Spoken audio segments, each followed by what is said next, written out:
जे महाराष्ट्राच्या जनतेच्या मनात होईल असे म्हटलं जाते की या संदेश कशाला मी बातमीच देतो तुम्हाला. संदेश नाही बातमीच देणार. उद्धव ठाकरेंकडून मनसे युतीवर शिक्कामोर्तब. महाराष्ट्रातील जनतेच्या मनात काय आहे हे महत्त्वाचं. उद्धव ठाकरेंच्या मनात काय आहे हे महत्त्वाचं. ठाकरेंच्या बातमीची वाट पाहू. संदीप देशपांडे यांचं मोठं विधान. राज ठाकरे उद्धव ठाकरे एकत्र आल्यास महाराष्ट्राच्या राजकारणाला नवा पर्याय. चंद्रकांत खैरेंचं न्यूज 18 लोकमतच्या मुलाखतीत वक्तव्य. राज उद्धव ठाकरेंच्या युतीशी माझा काय संबंध? मुख्यमंत्री देवेंद्र फडणवीसांची प्रतिक्रिया. एकनाथ शिंदेंनी युतीवर बोलणं टाळलं. मिठी नदी गाळ गैरव्यवहार प्रकरणी दिनो मोरिया आणि भाऊ सँटिनोच्या घरावर ईडीची छापेमारी. 14 तासांपासून ईडीकडून झाडाझडती.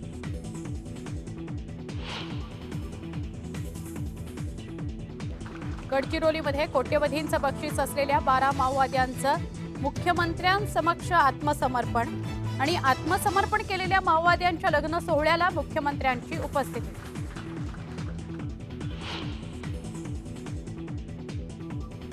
कॅनडाचे पंतप्रधान मार्क कार्नी यांच्याकडून पंतप्रधान नरेंद्र मोदींना G7 शिखर परिषदेचं आमंत्रण. 15 ते 17 जून दरम्यान पंतप्रधान मोदी राहणार उपस्थित.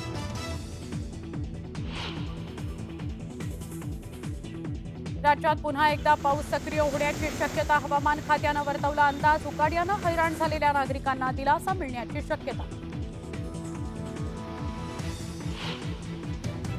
रविवारी लोकलच्या तिन्ही मार्गांवर मेगाब्लॉक. मेगाब्लॉकचं वेळापत्रक बघूनच घराबाहेर पडण्याचं आवाहन.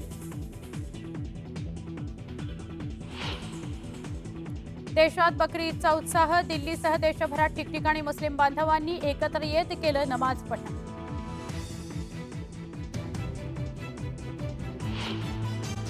महायुतीसाठी गेम चेंजर ठरलेली लाडकी बहीण योजना आता महायुती सरकारच्या काही विभागांसाठी डोकेदुखी ठरत असल्याचं दिसतंय.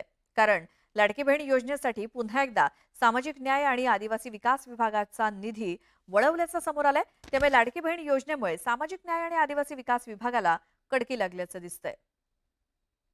लाडकीमुळे इतर विभागांना कडकी.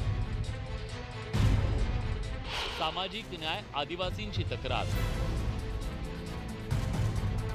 दोन्ही खात्यांचा निधी पुन्हा वळवला. यावर्षी 7,317 कोटींच्या निधीची तरतूद. लाडकी बहीण योजना महाराष्ट्राच्या राजकारणाला कलाटणी देणारी लाडकी बहीण योजना जाहीर झाल्यापासूनच सातत्यानं चर्चेचा विषय ठरतेय. पण आता गेल्या काही महिन्यांपासून लाडकी बहीण योजनेचा निधी महायुतीत नाराजीचं कारण ठरू लागलाय. काही दिवसांपूर्वी सामाजिक न्याय विभागाचे मंत्री असलेल्या संजय शिरसाट यांनी त्यांच्या विभागाचा निधी वळवल्याची तक्रार केली. पण आता पुन्हा एकदा सामाजिक न्याय विभागाचा निधी वळवण्यात आला. त्यासोबत आदिवासी विकास विभागाचा निधी पुन्हा वळवल्याचं समोर आलं. लाडकी बहीण योजनेसाठी आतापर्यंत सामाजिक न्याय विभागाचे 810 कोटी 60 लाखांचा निधी वळवण्यात आला. तर वर्षभरात सामाजिक न्याय विभागाचा तब्बल 6,765 कोटी रुपयांचा निधी वळवला जाणार आहे. तर आदिवासी विभागाचाही 3 वेळा मिळून 335 कोटी 70 लाखांचा निधी वळवला गेला. निधी वळवल्यामुळे सामाजिक न्याय विभागाला यावर्षी 7,317 कोटी रुपयांच्या निधीची तूट भासणार आहे. सामाजिक न्याय विभागाच्या निधीच्या पळवापळवी विरोधात संजय शिरसाट यांनी पुन्हा एकदा तक्रार केल्याचं कळतंय. या संदर्भात जेव्हा त्यांना विचारणा केली तेव्हा मात्र त्यांनी काहीही न बोलता हात जोडत एक प्रकारे नाराजी व्यक्त केली. गटांच्या मंत्र्यांना निधी मिळत नाही अशी तक्रार होती. तुम्ही काल आदिवासी विभागाचा पैसा वळवला जातो. विरोध करताय, आता बोलत नाही. आदिवासी विभागाचा पैसा वळवला जातो. खरं तर यापूर्वी संजय शिरसाट यांनी विभागाचा निधी योजनेसाठी वळवल्याप्रकरणी आगपाखड केली. त्यानंतर मुख्यमंत्री देवेंद्र फडणवीस आणि इतर मंत्र्यांनी परिस्थिती हाताळून शिरसाट यांना शांत केलं. पण आता पुन्हा 410 कोटींचा निधी लाडकी बहीण योजनेसाठी वळवल्यानं वाद निर्माण होण्याची शक्यता आहे. महानगरपालिकेच्या जिल्हा परिषद पंचायत समित्या होईपर्यंत पैसे मिळतील. मग ते भले 2 महिन्यांनी मिळतील, महिन्यांनी पण आता मिळतीलच. आणि ते संपता क्षणी बजेट नाही. अजित पवारांनी तर डायरेक्ट सांगितलं बजेटच नाही, कुठून देणार.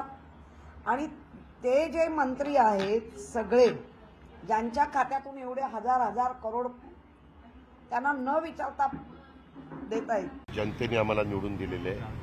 ह्या कुठल्या घटकावर अन्याय करण्याच्या करता नाही, न्याय देण्याच्या करता.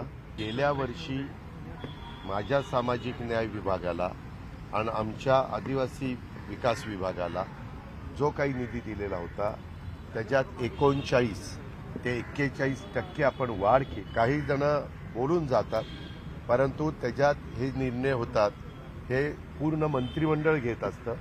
त्याला मंत्रिमंडळाची मान्यता असते. लाडकी बहीण योजनेचा मे महिन्याच्या हप्त्याची तरतूद आता सामाजिक न्याय आणि आदिवासी विकास विभागाच्या हप्त्यातून केल्याची चर्चा आहे. परिणामी लाडक्या बहिणीच्या खात्यात मेचे हप्ते पडायला सुरुवात झाली आहे. पण सामाजिक न्याय आणि आदिवासी विकास विभागाचा अनुभव पाहता एकावर अन्याय नको म्हणून येत्या काळात इतर खात्याच्या निधीला कात्री लागण्याची शक्यता नाकारता येत नाही. शरद जाधव, न्यूज 18 लोकमत, मुंबई. पुन्हा पाहूयात गावाकडच्या 50 बातम्या. आरबीआयनं रेपो रेट कमी करण्यासोबतच कॅश रिझर्व्ह रेशो अर्थात CRR मध्ये सुद्धा कपात करण्याचा निर्णय घेतलाय. मध्यवर्ती बँकेनं अर्थव्यवस्थेत तरलता आणण्यासाठी CRR मध्ये 100 बेसिस पॉइंट्सपर्यंत कपातीची घोषणा केली. 1 मे पासून बेस्ट बसची तिकीट दरवाढ झाल्यानंतर मुंबईकरांनी त्याकडे पाठ फिरवल्याचं स्पष्ट झालंय. दरवाढ झाल्यानंतर महिन्याभरात बस प्रवाशांची संख्या 5 लाखांनी कमी झाली आहे. मात्र बेस्टचा मासिक महसूल सरासरी 74 कोटी रुपयांनी वाढल्याची नोंद झाली आहे. बेस्ट बसची वाढ बघण्यापेक्षा जवळचे प्रवासी आता रिक्षा किंवा टॅक्सीनं प्रवास करू लागल्यामुळे प्रवासी संख्येवरती परिणाम झाल्याचं समोर आलंय. पश्चिम रेल्वेवरील चर्चगेट स्थानकातील एका केक शॉपला पेस्ट्री स्टोरेज फ्रीजमध्ये शॉर्ट सर्किट झाल्यामुळे गुरुवारी आग लागली. या प्रकरणी आता पश्चिम रेल्वेनं आगीचं कारण शोधण्यासाठी एक समिती स्थापन केली. समितीमध्ये Indian railway catering and tourism corporation, पश्चिम रेल्वेचा ऑपरेटिंग कमर्शियल, इलेक्ट्रिकल विभाग आणि रेल्वे प्रोटेक्शन फोर्स यांचा समावेश आहे. मुंबईतील विना अनुदानित शिक्षण संस्थांमधील शालार्थ आयडी नसलेल्या शिक्षकांना बाहेर काढण्यात आल्यामुळे पुन्हा गोंधळ झालाय. राज्य शैक्षणिक संशोधन प्रशिक्षण परिषदेनं या शिक्षकांसाठी हे प्रशिक्षण नसल्याचं स्पष्ट केलं. नीट PG 2025 परीक्षा 3 ऑगस्ट रोजी एका सत्रात आयोजित करण्याची परवानगी सर्वोच्च न्यायालयानं राष्ट्रीय परीक्षा बोर्डाला दिली आहे. नीट PG 2025 परीक्षा आयोजित करण्यासाठी NBEला आणखी वेळ दिला जाणार नाही असं सर्वोच्च न्यायालयानं स्पष्ट केलंय. राज्य सामायिक प्रवेश परीक्षा कक्षामार्फत BBA, BCA, BBM, BMS या परीक्षा पुन्हा एकदा घेण्याचा निर्णय घेण्यात आलाय. या परीक्षेसाठी विद्यार्थ्यांची नोंदणी अत्यल्प झाल्यामुळे कॉलेजेसमधील जागा मोठ्या संख्येनं रिक्त राहणार आहेत. त्यामुळे आणखी विद्यार्थ्यांना प्रवेशाची संधी मिळावी या उद्देशानं ही परीक्षा पुन्हा घेतली जाईल. इयत्ता 11वीच्या प्रवेश प्रक्रियेमध्ये विद्यार्थ्यांना अर्ज भाग 2 लॉक करण्यासाठी आज 7 जून दुपारी 12:30 वाजेपर्यंत मुदत देण्यात आली आहे. त्यामुळे संबंधित विद्यार्थ्यांनी अर्ज भाग 2 मधील आपला पसंतीक्रम दिलेल्या मुदतीत लॉक करावा असं आवाहन माध्यमिक आणि उच्च माध्यमिक शिक्षण संचालनालयानं केलंय. व्यवसाय शिक्षण आणि प्रशिक्षण संचालनालयानं ITI प्रवेशासाठी 27 जूनपर्यंत मुदतवाढ दिली. विद्यार्थ्यांसाठी 6 जूनपासून चॅटबॉटची देखील व्यवस्था सुरू करण्यात आली आहे. मुंबई शहरातील हेल्पलाईन क्रमांक शुक्रवारी काही काळ बंद असल्यामुळे हा निर्णय घेण्यात आलाय. पुण्यामध्ये महाराष्ट्र राज्यस्तरीय पात्रता परीक्षा रविवारी घेण्यात येणार असून राज्यभरातनं 1,10,000पेक्षा अधिक उमेदवारांनी अर्ज नोंदणी केली आहे.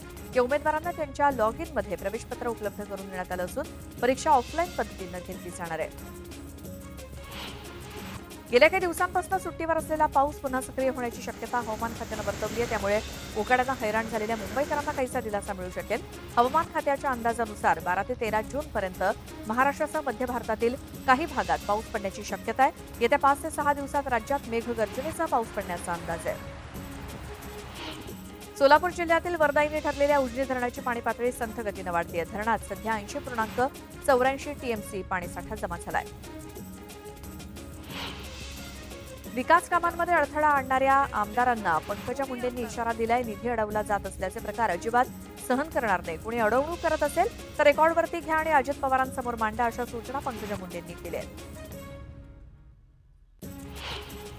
कोल्हापुरात सतेज पाटील गटाचे महापालिकेतील गटनेते शारंगधर देशमुख यांनी शिवसेनेत प्रवेश केला. विधानसभा निवडणुकीमध्ये तिकीट डावलल्यामुळे देशमुख नाराज होते.